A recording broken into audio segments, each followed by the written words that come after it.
Ano nga ba ang mangyayari sa Pilipinas kung hindi ito nasakop?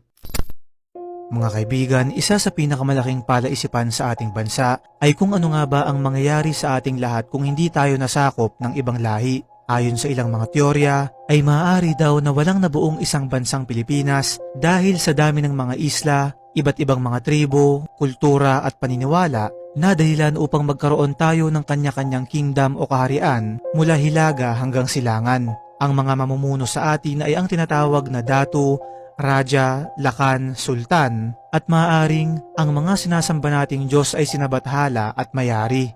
Kaya lang ayon naman sa ilan ay ang pagkakawatak-watak raw na ito ay maaaring nagdulot sa mas progresibong bayan dahil sa dami ng natural resources meron ang ating bansa. Isa pa ay sobrang pinapahalagahan din noon ang mga kababaihan at binibigyan sila ng otoridad at kakayahan upang mamili ng kanilang mapapang-asawa, makabili ng sariling tirahan at tsansang maging leader ng isang tribo. Maaari din na na-preserve ang ating sariling writing system na tinatawag na baybayin at iba pang cultural identity ng isang Pilipino.